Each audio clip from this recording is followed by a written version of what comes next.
Voiceovers are available for the language you're playing in. Would you like to enable them?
The spawning pool should be just ahead. It's been a few hours since anybody checked this pool, so it's likely we'll find a spawn. In case you've forgotten, this is how it works. When someone dies in the first world, they are reborn here in the afterlife with a new fully grown body.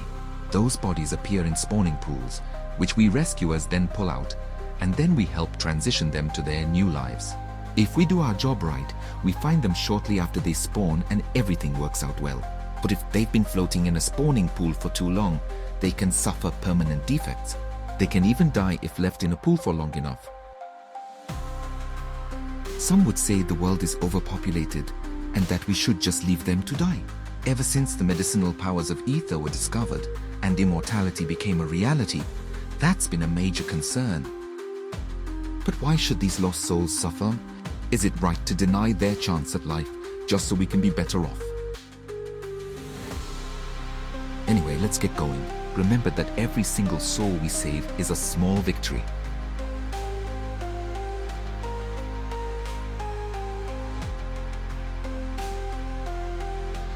There's one now. Let's pull him out and get him cleaned up.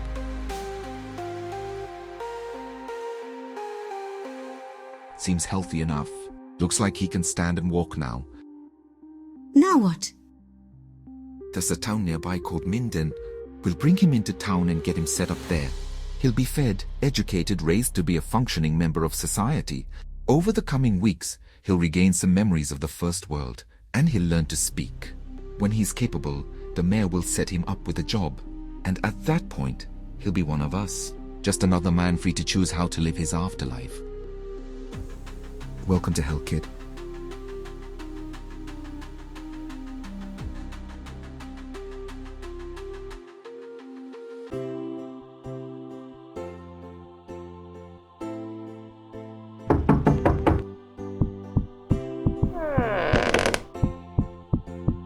Hello, Apollo. I don't suppose you've checked your calendar today, have you? No? Is some event going on today? Ha!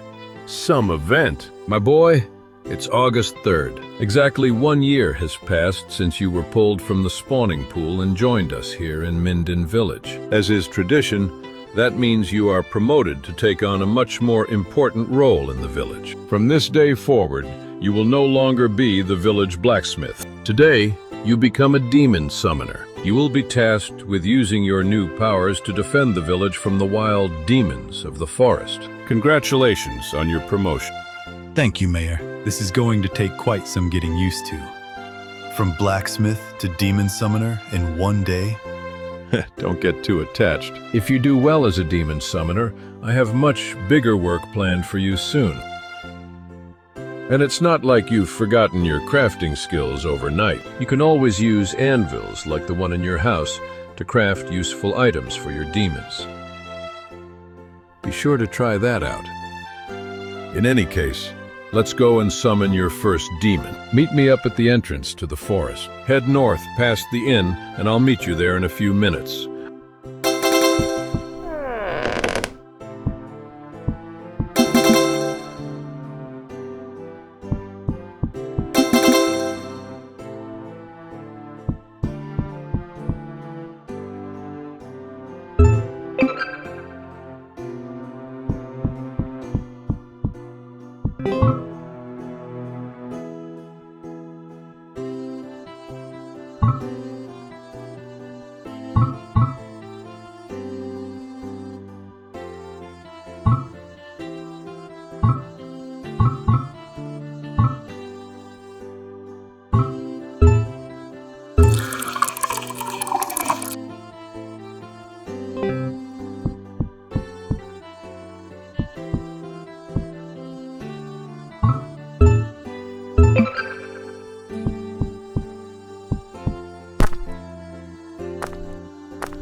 Don't worry, I'm a friendly toxifrog, not like those meanies in the forest.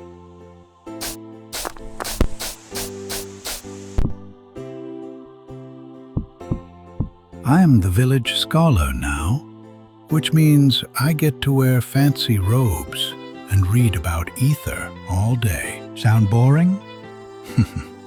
It's actually quite fascinating to me. Ether is an incredible medicine. It treats disease and reverses the effects of aging. Without it, we'd be mortals, just like in the first world. To think its medicinal properties were only discovered a few short decades ago.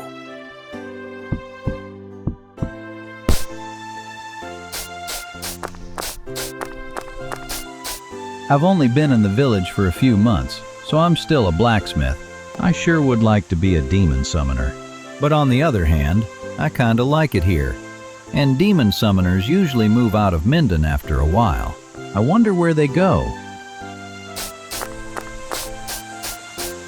My summoner tasked me with guarding this side of town.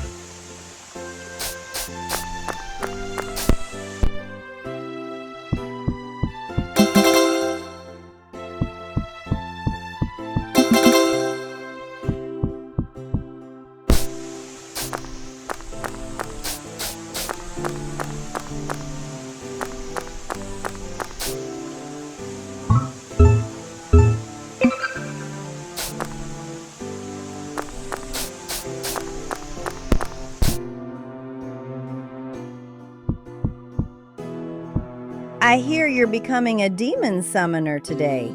Once you get your demons, you can rest here to heal them. I heard you were diagnosed with spawning sickness after being left in the spawning pool too long before you were rescued. I had a friend like that. Another demon summoner who lived here for a while.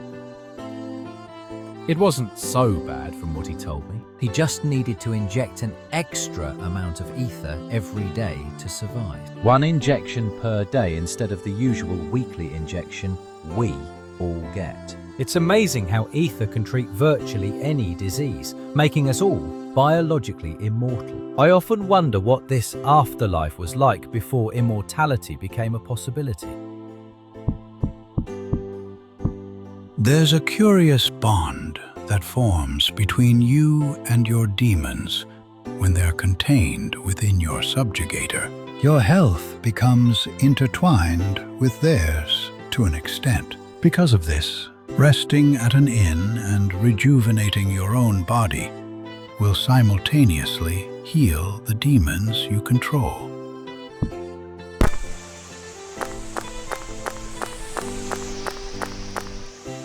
The trick to being a great demon summoner is learning how to earn extra turns. You do that by exploiting enemies' weaknesses. For example, if an enemy is weak against fire and you cast torch on it, your turn won't be used up. Your turn icon will instead turn into a flashing half-turn icon. Those half-turns are just like normal turns, in that you can take any action with them. But watch out, enemies can use that same strategy against you. Oh, And make sure you don't use spells that an enemy has a resistance against. If you do, not only will you use up your current turn, but you'll burn up an extra turn. See what I mean? Turn management is everything in battle.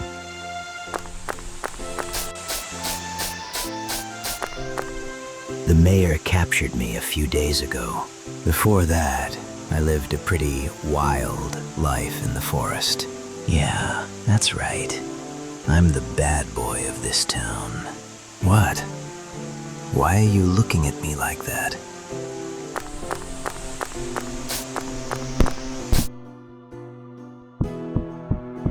Anvils, like the one in this shop, allow you to craft various items. Those items include medicines, as well as weapons and armor for your demons.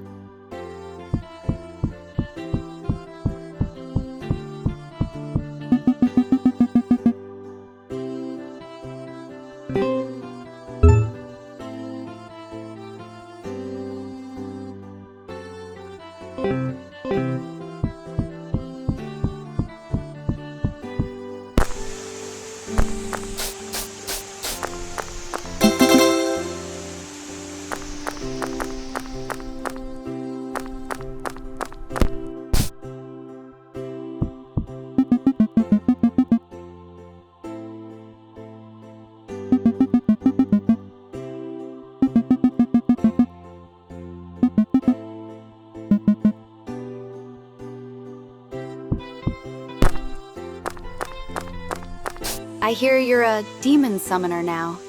Be careful out there. Sure, the power of ether can help you live forever, but that isn't worth a damn if a demon tears you to shreds.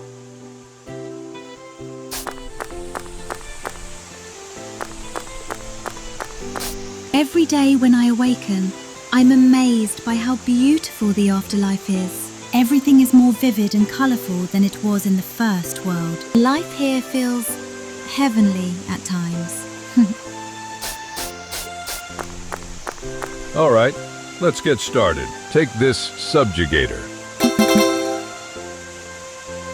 That's a device that you wear on your wrist to summon, control, and capture demons. Place it on your wrist now, and let's call a demon into it.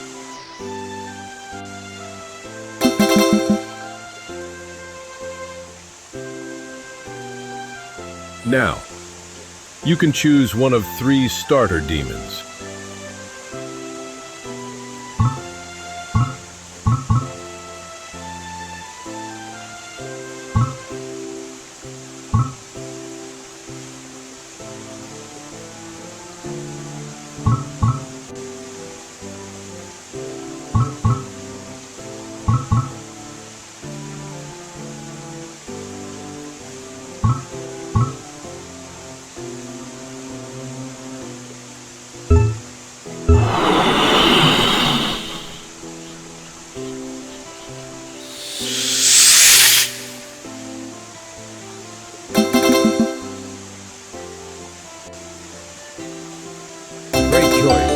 Now, to test it out. I know. Another demon summoner spotted a strong demon deep within the forest a few days ago. It's called an eviscerator. Go into the forest, train your demon, and catch a few more demons, and kill the eviscerator. If you can kill the eviscerator, I'll know that you're competent enough as a demon summoner to protect the village. If you like, you're also free to explore outside of the village, now that you have a demon to protect yourself. Just don't wander into the Dead Plains yet. Too dangerous. I'll be in the forest watching your progress, so if you need any advice, just come talk to me. Let's get going.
This is a fusion altar. You can take two demons and fuse them together into a more powerful demon. You'll just need to make sure your summoner level is high enough to handle the new demon's power. You can raise your summoner level by leveling up your existing demons. It's always equal to whatever's the highest level of any demon you've ever owned.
Howdy, Apollo.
The Eviscerator's up ahead. Make sure you have a party of 4 demons for the battle. Catch some more if you need to, and use some iron ore at this anvil to craft a weapon for an advantage. Just don't forget to equip your weapon after crafting it.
Howdy, Apollo.